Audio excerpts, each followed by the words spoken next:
Bir gün yuva kuracağım, bir gün ana olacağım. Gülmese de sensiz üzüm olacaktır oğlumdur. Bağrıma basıp bağlamı doya doya toplayacağım. Menden lay lay isterseler bu nəğməni oxuyacağım.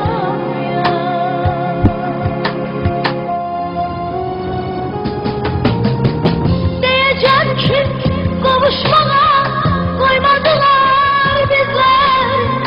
Ayrılarken umut kimi dolmuş idi gözler. Diyeceğim ki dağılsaydı bükülmezdi dizleri. Ayrılık büktü belini, ah aldı elimden elini.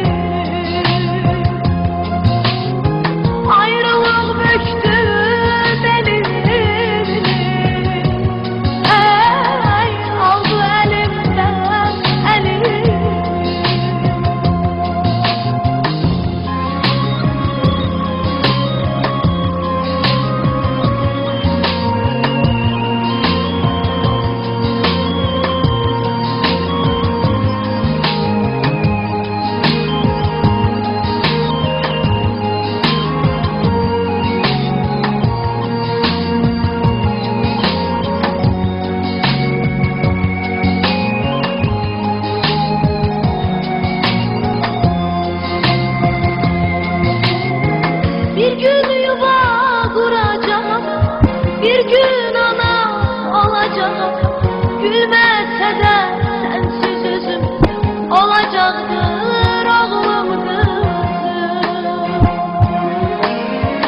Bağrıma basıp bağlamı doya doya toplayacağım. Menden lay lay isterseler bu nəğməni oxuyacağım.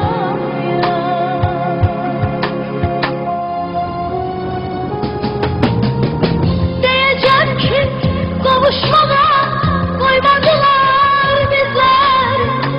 Ayrılarken umut kimi dolmuş idi gözler. Diyeceğim ki dağılsaydı bükülmezdi dizleri. Ayrılık büktü belini, ah aldı elimden elini.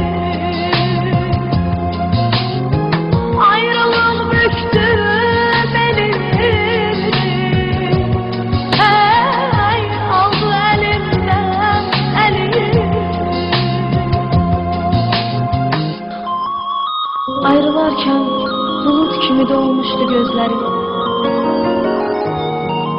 Diyeceğim ki ağlarken sevmişti o gözlerim.